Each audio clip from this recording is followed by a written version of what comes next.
Hi, I'm Jeff Van Gundy, and you're listening to Thunder Bus.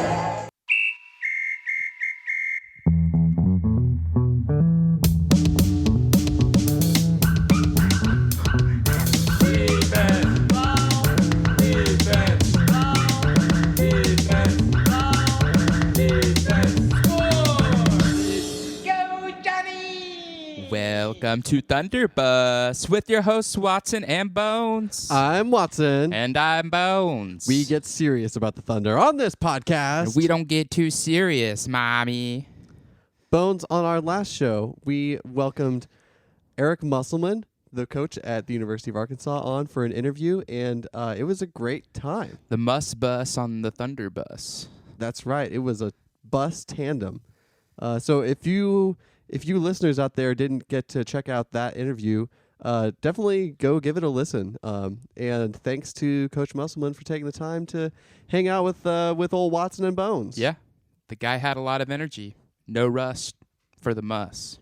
No rust. Okay, and we're just gonna get into Thunder talk now. We talked enough Arkansas for a while. So, Bones, is there any individual player that you could add to the Thunder today that would make them the best team in the NBA? Some real serious Thunder talk. Serious. So we got to make do. We are saying that with the current roster, if we added just one individual player, would they be the best team of this season? And so, I think there's the obvious names like LeBron James, and even Giannis, that if we added LeBron to the current Thunder team, then they would be the best team in the league. Because I think what you have to ask yourself is like, well, the Lakers don't have LeBron in this hypothetical world, so we're better than the Lakers, obviously. So who's the next best team? Well, the Bucks they had the best record in the league. So would the Thunder with LeBron be better than the Bucks? And I think that's a yes. I think so too. I mean, LeBron and Chris Paul playing together, and Gallo spotting up around them. Steven Adams setting the picks, just setting those picks. Well, and we're pretty deep when it comes to playoff lineups. If we're only going to be playing 8 dudes, then we have a solid 8 to put out there. We have no weak links, really. Well, assuming if LeBron is on the Thunder, hopefully we wouldn't have to play Terrence Ferguson. I bet LeBron would hate Ferguson. Yeah. He would pull the Russ and take him into the gym at 4 a.m. What does that say about Ferguson, that it required Russ's direct intervention and his being basically a maniac? Like, Russ being on the team meant that if he passed you the ball, there was no decision to be made. You just had to shoot. And I guess that's the kind of simplicity that Ferguson needs to operate. Lest we forget the context in which Ferguson was placed under, which was a starting role before he deserved it, and also, I guess, was ready for it. Because Ferg just didn't really have that in him once he was placed on the starting 5. So you kind of feel bad for him because you feel like he just was thrown in an unfortunate situation. I'm not going to go into that. So you have LeBron coming to Thunder, and then you ask, well, are we better than the Bucks? Well, then there's the other situation where you could throw Giannis on the Thunder. And then are we better than the Lakers? than the Magic? Are we better than the Magic? Oh, the Lakers. I think yes. I think yes as well. It's close. I mean, the Lakers are damn good, but they're not really all that deep. They look deep because LeBron makes them so good.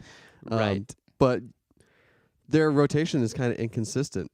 So I don't know who their playoff rotation is, really. Because they can't decide if Rondo is in or out. They can't decide if Caruso is in or out. He should be in. It's hard to imagine LeBron being able to stop a CP3 to Giannis combo in any regard. But so those are, I think, the obvious ones, and I sort of want to touch into these like some players that actually make it a little interesting, because if you add LeBron and Giannis to the Thunder, it's like, yeah, they are the best team in the league. And my instinct is that those are the only two, but I'm interested to hear what you got. So Kawhi, if you add Kawhi to the Thunder, are they better than the Bucks and or Lakers? That is an interesting one, because he fits in just where we're weakest, in kind of that 3 spot. I think he would fit really well. I think we'd have a chance. I don't know if we would be the best team in the league, though. Yeah. But he would be like maybe that third guy. If there is a third guy, it's probably Kawhi. Yeah. I mean, I think we are. I still think if we add Kawhi to this current lineup, then we are better than both the Bucks and the Lakers. So that implies that the Thunder's supporting cast in this theoretical situation is better than the current Clippers supporting cast. Well, yeah. Well, is the supporting cast of the Clippers everyone but Kawhi and PG? Well, I'm saying we're defining the supporting cast as everyone who's not Kawhi. Okay. So that would include PG. He's the star. Okay. Well, yeah. I mean, we are a more complete team, and a lot of that is due to the injuries that the Cliffords, the Big Red Dogs, have suffered. Wow. Through this season, and we fortunately haven't really had to deal with any injuries. You know, we've been a really fortunate team. Like, yeah, we turned it around after about 15 games and crawled up to the 5 spot and, you know, solidified ourselves as one of the better teams in the league. But we were also a pandemic away from the 4 spot. A pandemic away from the 4 spot and matching up with the Jazz and finishing ahead of the Rockets. But one thing we don't mention is we all stayed healthy as shit. I mean, we were clean all year. And even Chris Paul, who is known for missing games, played in 63 out of 64. Pretty incredible. Yeah. Yeah, after the 3 that we talked about, LeBron, Giannis, Kawhi, I don't really see there being another individual player that you could add to the Thunder and make them the best team in the league. Now, if I'm a listener right now, I'm asking, what the hell are these guys talking about? Why is this important at all? But I would say it kind of gives us a way to gauge like how good we are relative to the ceiling of the league, right? Because not every team can say you just add LeBron and they're the best team. Right. Yeah, like the 76ers, they could not just add LeBron James and be the best team in the league. Oh, they could, I think. Possibly. But the Bulls certainly couldn't. Well, the Bulls couldn't. But I say the 76ers because I believe they are a good team and a comparable one to the Thunder. But I don't think that them adding LeBron would make them better than the Bucks. I don't know about that. I mean, the Sixers are just a huge enigma, right? They should be a lot better than they are. They're kind of dicking around. They're doing what the Thunder did last year. They're doing what the Celtics did last year. They're just way underperforming relative to their talent level. But we all know that they are good because they almost made the East Finals last year.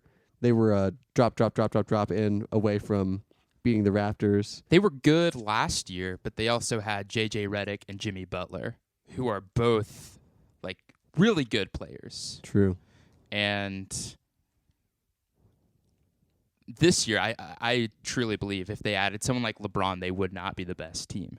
And so that's why I find this conversation interesting, because you're right. There aren't a lot of teams that could say that. In fact, I think there are about 4 teams in the league that could say if we added LeBron, we would be the best team in the league. I feel like it's got to be more than 4, but it does kind of bring up the question of LeBron's not available, Giannis is not available, Kawhi's not available, but there are players who will be available in the offseason whenever that happens.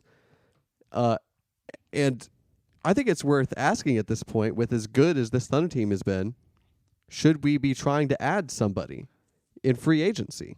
So you're saying, should we be trying to add someone if the plan is to keep Chris Paul, so not to trade Chris Paul and also sign Gallo, who is also a free agent? Exactly. So as long as we have Chris Paul on the team, the floor on our winning percentage is going to be too high for us to really get that sweet, tasty red meat of the lottery.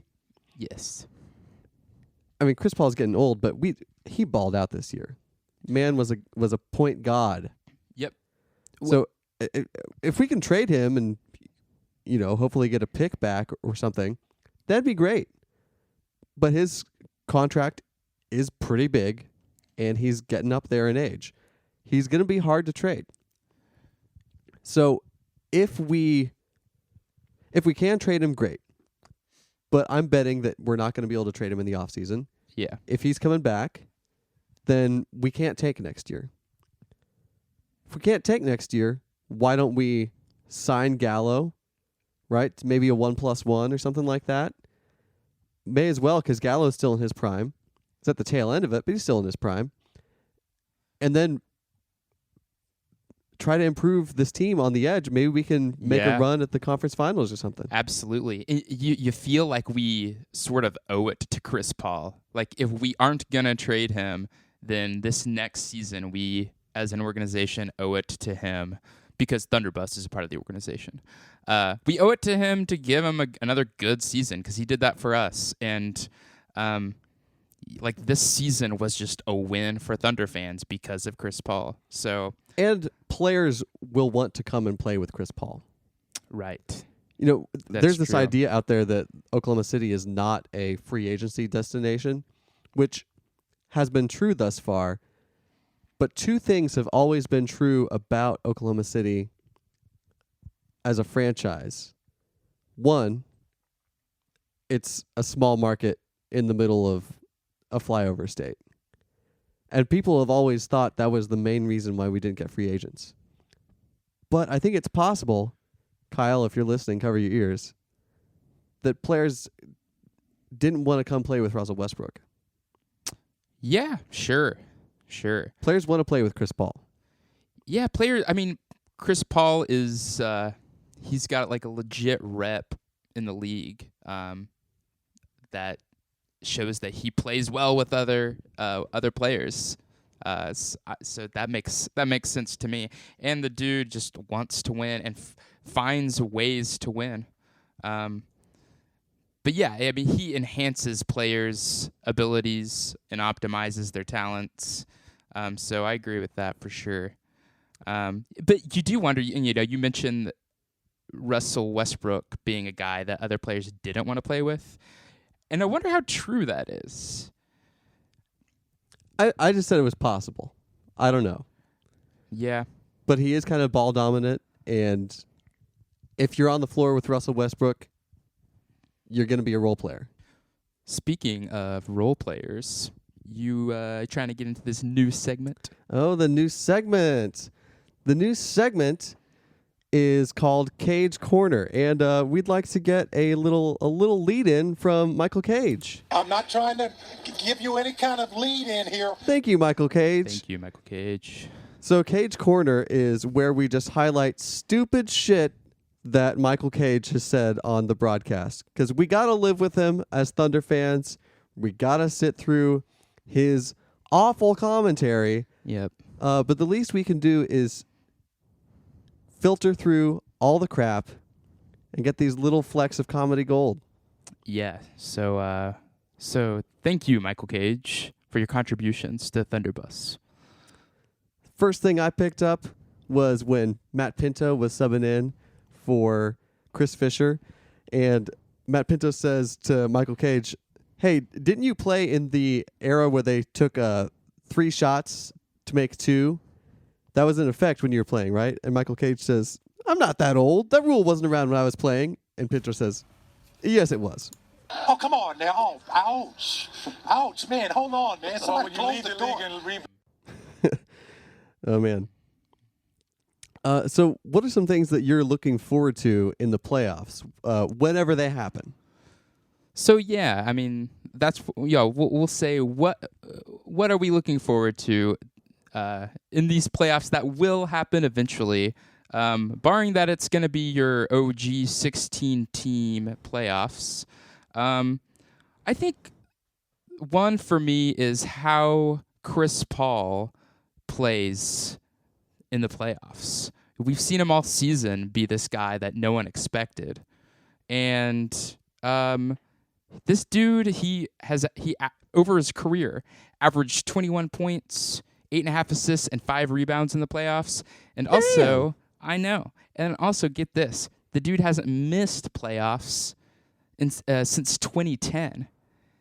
And that season, the 8 seed was 50-32. And that 8 seed was the Thunder. That's correct, Watson. So yeah, I would like to see Chris Paul turn it up a notch, and ideally get out of the first round. Get our Thunder dudes out of the first round for the first time since the snake slithered away. Chris Paul has never made it to the conference finals. I don't think there's any way that he would do that this year. But I think that he could get us out of the first round. I think that's a definite possibility. The Thunder could do what they haven't been able to do the last couple of years. And with the playoffs, you play your top guys more. This year, Chris Paul averaged 32 minutes a game during the regular season. But in the playoffs, that would definitely go up. I mean, for his career, he's averaged 37 minutes a game in the playoffs. So if we get Chris Paul on the floor for an additional 6 minutes, I think that changes the ceiling of our team a lot. Oh, absolutely. I mean, we're just going to pull a 17 Rockets and just play him until he implodes. Man, the Rockets, they just run people into the ground. Yeah, they do. They're kind of disgusting. I mean, that season, if it all had worked out for them, then it wouldn't have been criticized, because it was going well, as we've mentioned many times on this pod. But they're, a hamstring injury away from dethroning the Warriors. So that's one thing that I was really looking forward to, was just Chris Paul turning up. And speaking of Chris Paul and the team he left, I think there's a chance that we could see Russ and Harden flame out in the playoffs this year. Yeah. They're what they would, or how they would perform in the playoffs, is sort of ambiguous because the season for them has been all over the place. But it seemed like lately they were starting to get hot. And if there were playoffs today, they would play the Nuggets. And so, I don't know. I mean, who would you put money on? I think I would still put my money on the Rockets just because the Nuggets have not shown it to me in the playoffs. I mean, last year they lost to the Blazers in the semis. Kind of embarrassing. But there is the factor, who are the Rockets putting on Jokic? Yeah, that's a good point. They ain't got nobody. Yeah, and a guy like Jokic, I feel like, would tear him apart. I mean, you could say that, like, maybe with all that athleticism on the floor, they would take away some of his passing angles. There's that, but at the same time, you're going to give up. How are you going to keep Jokic off the boards? And he's a great post-up threat. Who are they going to have defend him in the post? Rocco? Good luck. If Jeremy Grant was on the Rockets, would he be the tallest player? I wonder. He'd be the tallest rotation player. Yeah. I mean, they have Hartenstein, but he doesn't play. Damn. They really are so small. And Tyson Chandler. I think a lot of people would say, I don't want to see the Rockets make the finals. But if the Rockets made the finals, that would mean that Russ and Harden were playing amazing. like they would both have to exceed expectations or just like reach their ceilings, and they would have to ball out. So I am a guy that says I would love to see them in the finals because that means that those two would click and they would also be playing out of their minds. I'm always on the camp of I just want to watch Harden play as little as possible. When Harden is playing actual basketball, he's really fun to watch, but he does it so rarely. It's almost like he does it just enough to tease us and make us miss it. Yeah, that's a good point. Well, how about let's move to the Eastern Conference. Ooh, all the way over to the east. So crossing the Mississippi River. Crossing the Delta, we have the Bucks with the best record in the league. And then you have teams like the Celtics who are stacked and have been there and also are just a complete team. Those two teams are threats, if not contenders. Well, the Bucks are clearly a contender. The Bucks I think the question is anyone other than the Bucks and maybe also the Celtics a contender? And it's for a the good, title. It's a good question because I think you still have to consider in the West, you still have to consider teams like, I mean, besides the LA teams, you have to consider the Nuggets and you have to consider even the Rockets because of who they have. And yeah, I don't know about that. I think in the West it's down to the LA teams. Yeah, I think they're head and shoulders above everyone else because the Jazz have underperformed. The Rockets can only play one way, and you need to be able to adapt in the playoffs. You're right. And the Rockets are running on fumes, which is not intended as a NASA joke. You're right. But in the East, like, really, I think the story is that the Celtics have elbowed their way into that conversation because they've been playing really well. And that's what everyone was waiting for. We were like, okay, this team has the names, they have the roster to be as good as the Bucks, and or on the same level. And you're right, they started playing well at the end of the season. So I guess my question to you is there any other team in the East that is actually legitimately a contender? Or even a team that could make some kind of run, because it really did seem like the 76ers were collapsing, and Ben Simmons is hurt. The Raptors... Although he might be better when the playoffs actually start.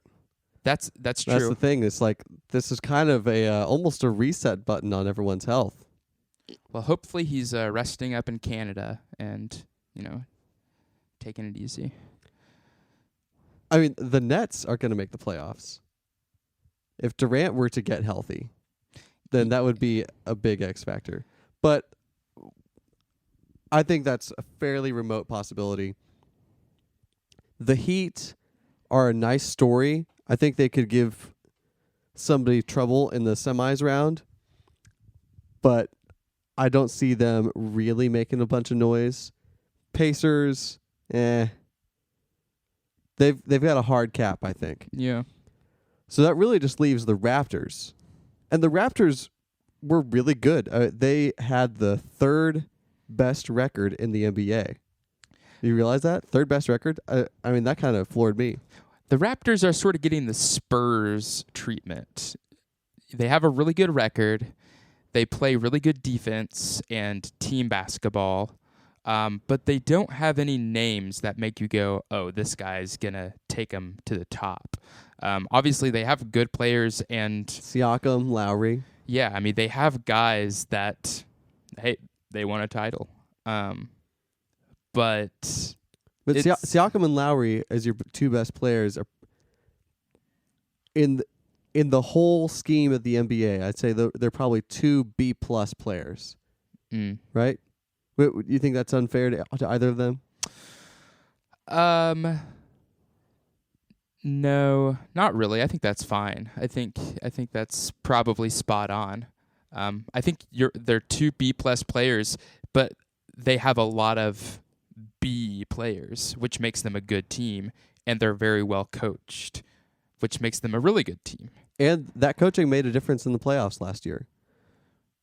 But you still got to contend with the Bucks, who are a really deep team, and you got Giannis, who's obviously an A+ player, and I would say Chris Middleton is a B+ player. I'd say Chris Middleton is probably about as good as Lowry and Siakam. Mm-hmm. So I think that makes the Bucks better than the Raptors by enough of a margin that like they're clearly on a level above. And I think the Celtics are probably better than the Raptors as well. The Celtics have been kind of coming on over the last part of the season. Tatum really coming into his own in the post All-Star break. Yeah. Jaylen Brown. I mean, they have all these long, strong, great defenders on their team. And they've got a lot of offensive skill as well. Yeah, and at this point, I think you could grade Tatum a solid A. He gets a solid A, maybe A-. But then you have, like, you forget that you have just... Brown's a B+. Yeah. Marcus Smart is one of the better defenders in the league. Yeah, he's a B. Kemba's a B. You got Gordon Hayward. He's kind of, I don't know, his grade is a little question mark for me, especially considering playoffs. But he's been getting better, so I don't know. You could give him a solid B at least. And when you have guys like that, a lot of 6'7", 6'8", 6'9" guys who can do stuff with the ball and shoot, and that's so much versatility. Because you can roll out two of Tatum, Brown, and Hayward pretty much the whole game if you want to. Yeah. I think the Celtics have a lot of potential, and I was looking forward to watching them match up against the Bucks, maybe in the conference finals, and just see, like, were they up to the challenge? Because if they were up to the challenge, it's going to be a great series going down to the wire, maybe 7 games. But if they weren't quite there yet, then we would kind of get to watch them grow up in that series. Right. Kind of the way that that they did 2 years ago when Brown and Tatum were rookies. Yeah. Against LeBron's Cavs. That's right. Well, in last year's Eastern Conference playoffs, the Raptors just ripped right through in some close games, obviously, and some close series. Because they're A+ player. But Kawhi, he led the charge. And in hindsight, it really is interesting thinking about how Kawhi was just in the perfect system. But not only was he in the perfect system set up for his own success, he executed to the fullest and made one of the great playoff runs we've ever seen. You know who else executed to the fullest? Who's that? Maximilian Robespierre. Oh, what? I don't get that. I don't get it. He was a dude in the French Revolution that had lots of people killed in guillotines. One of the top executioners. Execution has a lot more meaning to it when you chop the head off. You get pretty final. Yeah, you get a guillotine out, and you realize that, there's just more emotion behind it. Like, people really want you to die. You know what the last time is that France guillotined someone? The 1929.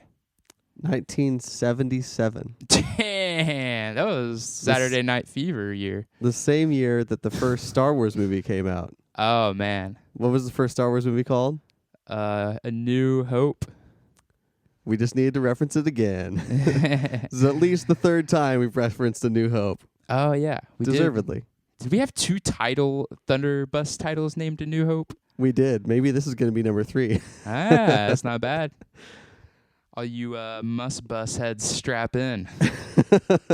This is representative of our normal content. But yeah, Kawhi, he made a great run last year, and it would have been interesting to see what he could have done this year with the Clippers. Is he set up for success to make a similar run? Or, yeah, is he? Could he do the same thing? I think when he went to the Clippers, NBA fans were like, "Oh my God, this is even a better built team for someone like Kawhi Leonard." And obviously, like, the defense is going to be insane. But because of injuries, we haven't really got to see the full Clippers team all that much. That being said, I would have loved to see if he could just pump it out and take these Clippers to at least the Western Conference Finals, if not beat the Lakers and go to the finals. And I think that would be a similar path to what he had last year, because last year they had to face the Bucks in the East Finals. They went down 0-2 and had to win Game 3 in double overtime. Yeah. So they clawed back and slew a giant in the conference finals last year, and that's exactly what they would have to do this year. Against last year it was Giannis and the Bucks. This year it would be LeBron and the Lakers. And Kawhi has shown that he's equal to the task. I think there's a case to be made that this year's Clippers team has more overall talent than last year's Raptors team. Yeah, no, I think they do. I mean, Paul George is the second best player, and that's crazy. And their third best player is, it's either Lou Williams or Harrell. I mean, that's a solid team, and I'm not discounting the Raptors, but what about Ivica Zubats? I want you to apologize to Ivica Zubats' mother, who is a regular listener to this show right now. Miss Zubats, please don't take it personally. Her name is Lisa. Lisa, your son is not a chump. But he is kind of chunky. Hey, what do you say we move on to a recurring segment? Hit me with your best shot. It's a trivia segment. Watson. Yes, Bones? I got 2 questions for you.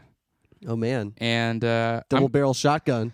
I'm going to ask you one, and then I'm going to let you punch me right in the face and see what I do about it. And then it'll go back to me, and I'll have another question for you. It's like that scene in Fight Club. Yes. I want you to hit me as hard as you can. Okay, what you got? Okay. Can you name me 2 players who had 2 separate stints with the Thunder? These players provided minutes as well. They played for us in both of these stints. Okay. The first one, Derek Fisher. That's right. Okay. Fish Daddy. And I gotta think about the second one.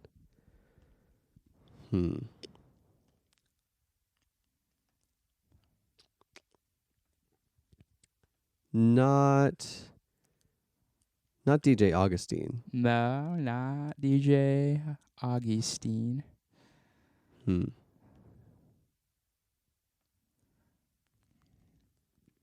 I don't know. I think I'm stumped.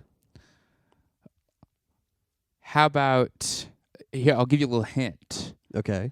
One of these guys, his name is included in a title of our episode or one of our episodes. Royale Ivy with cheese. Royale Ivy with cheese. Yep. I guess I didn't realize that he ever left. Oh, he left in 2012. He was prepping for the apocalypse. Came back in 2013. Also, though, Nazir Muhammad. Really? 10 to 12, and then 15 to 16. Didn't play a lot that season, but a little bit. Yeah, must not have. Yeah. So, yeah. Old Nazi man boobs Muhammad. That's right. Yeah, he came back. He missed us. Well, I'm not going to miss you with this next question. Oh. I'm gonna hit you. This is my best shot. Let's hear it. Okay. How many of the top 10 players? Okay, I'll rephrase. Can you give me 5 of the 10 players who have missed the most free throws all time in the NBA? In the NBA? Yep. Shaq. Shaq is one.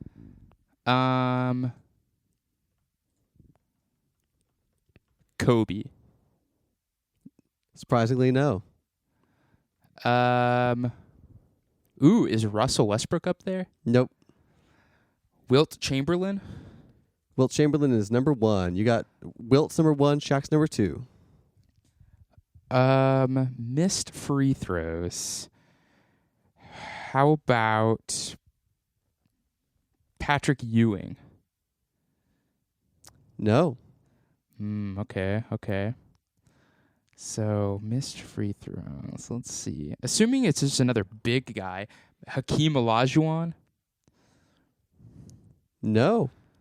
So, I'm kind of going for big guys here. Am I on the right path? They're all 4s and 5s. Okay. Except for the number 6 guy. The number 6 guy just shoots a lot of free throws, and his career percentage is 73. He's definitely a guy that... LeBron James. Yes. Okay. Yes, LeBron is number 6. So, man, I'm going to go with... another big guy. Think about guys that put up just a lot of shots. Just tons and tons of shots. Played a long time. Carmelo Anthony. More shots and longer. More shots, longer? Yeah. And all these guys that are left are 4s and 5s. Oh, man. For some reason, I'm just struggling to think of big men. How about the number 1 and number 2 all-time scorers? So Kareem. Kareem is number 8. Okay. And then... Oh, so Jordan's up there? No. Jordan, I think, is actually number 5 all-time in scoring now. Okay. Number 2? Oh, Karl Malone. Yep, Karl Malone. So there you go. You got 5. Okay. So it goes number 1, Wilt. 2, Shaq. 3, Dwight Howard. 4, Karl Malone. 5, Walt Bellamy. You know what? I'm just gonna admit right now, I don't know shit about Walt Bellamy. That's okay. I think Walt the fault. Walt the fault. 6, LeBron. 7, Elvin Hayes. So, he's an older player, a little hard to think of. 8, Kareem. 9, Tim Duncan. I was thinking Timmy, but I don't know. I held back. And 10, old fo himself, Moses Malone. Okay. Interesting. Well, this next question, it's another list, but I kind of want to see if you can name all 10, but you don't have to. You can know what? I'll go for it. Okay, so name the top 10 longest tenured Thunder players, not including before 2008. Yeah, so only with the Thunder, not with the Sonics. Correct. Okay. So Russ. Okay. Collison. Yep. KD. Yep. Ibaka. Yes. Adams. Yes. Cephalosha. Yep. 6 seasons. Ibaka. Oh, you already said Ibaka. Oh, did I? Mm-hmm. Well, that's embarrassing. Let's see here now. And now you're getting into how about Robertson? Robertson, yes. Okay. 5 seasons. So I've got 7 of them now? You've literally named the top 7. Okay. And so now you're... Well, that's interesting. You're entering territory where it's 5 seasons and 4 seasons. Yeah, Jeff Green, I think, only played 3 seasons with us. Or 2.5, really, because he got traded. I think 3, yeah. Harden played 3, so that doesn't qualify. Can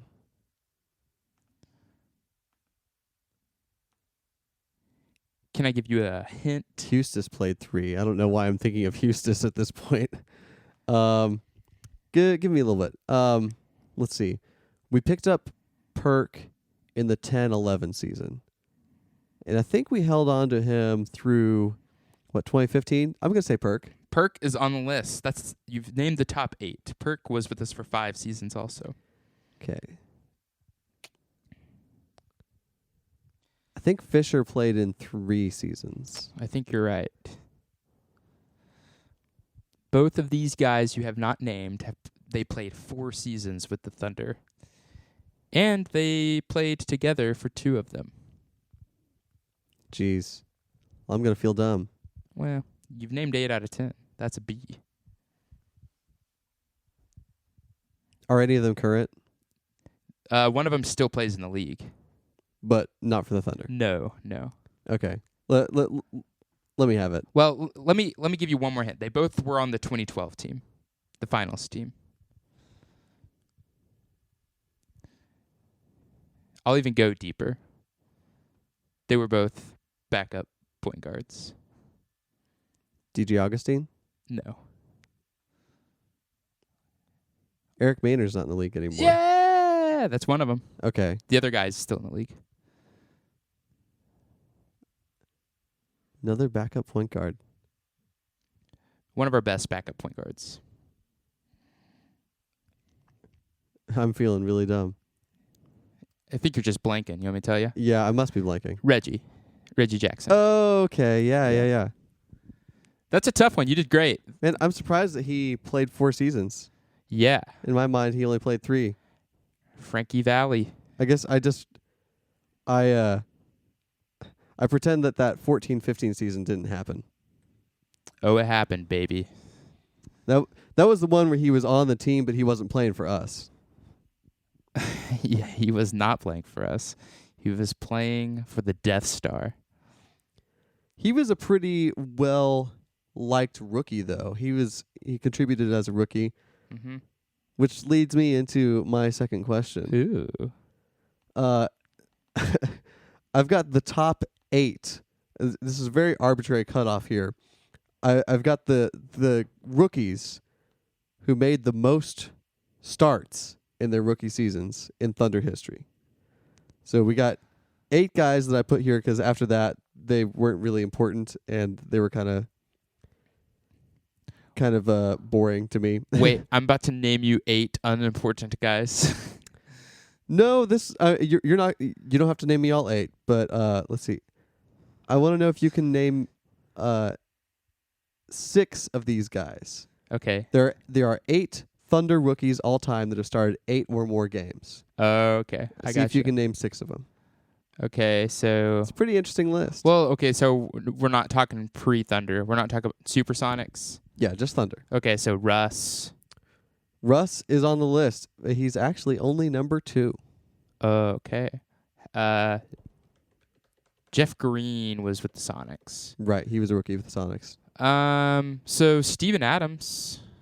Steven Adams started 20 games. Pardon me, 20 games, Ooh. which is number 4. Did Robertson start? Robertson started 16 games. That's number 6. Serge Ibaka. Nope. Surprisingly. How about There were several years when we were kind of making our run where rookies barely got any starts at all because our core was set. So it's kind of outside that window. okay? We were making more of a run. Outliers. So is Tabo one of them? No, because we did not have Tabo as a rookie. Oh, I see. I thought that was his rookie season. No, he played for the Bulls for a season or 2 before we got him. Oh. Well, let me think here. Did Perry Jones start? Nope. Jeremy Lamb. Nope. 3 of these guys are currently on the team. Oh, okay. So Diallo. Nope. What? Steven Adams. C3. And 2 of them are rookies this year. Oh, so Baisley.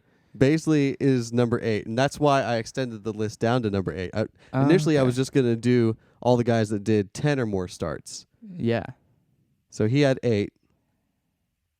So you got 4 of them. So who's the other rookie this year? Is Come on, man. I'm just totally blanking. Fucking Luguentz Dort. Oh, Dort. Okay, yeah. Which is why I looked this up in the first place. Luguentz Dort is 3rd in Thunder history in starts by a rookie. Wow. With 21. So I still don't have number 1. No, number 1 is surprising. Number 1 is This is the guy who started more games than Westbrook. Oh. But you should be able to get the number 7 guy because his starts in his rookie season were memorable because we were very frustrated that he continued to start game after game. Was Eric Maynor on there on the No. list? Man. Because Maynor was a backup point guard to Russ, and remember Russ didn't miss a game. Oh, for that's his first true. 5 seasons. That's right. Yeah, that's right. Oh man, I'm fogged up. All right, you want me to give you the last few guys? Yeah, just give him. Okay, so in reverse order, so I'm going to go lowest to highest here. In the number 7 spot with 12 starts in his rookie season, Terrence Ferguson. Oh fuck, man. 5th most rookie starts all time. This one I totally forgive you for not getting. Kyle Weaver Okay. started 19 games in our first season. And the player with the most rookie starts in Thunder history with 66, one more than Russell Westbrook started in his rookie season, is Domantas Sabonis. Oh man. Yeah. You know, the rookie scope is it's a foggy one. It's hard to think about people's rookie seasons. But, yeah, that makes sense. Sure. Sabonis. Wow. So it's like Sabonis 66, Westbrook 65, and then it drops all the way down to 21 with Luguentz Dort in the 3rd spot. Okay. Man. Pretty interesting list, but, kudos to Luguentz Dort for starting more games his rookie season than Steven Adams, Andre Robertson, and these other dudes. Yeah, just kind of like erupted in the season. Didn't come out of nowhere, but no one saw it coming. Well, that's the last stop on the bus today. You can find us on all the major podcast apps, plus we're on YouTube. You can also follow us on Twitter at Thunder_bus_pod. Until next time, thanks for riding the bus this week, and Thunder up!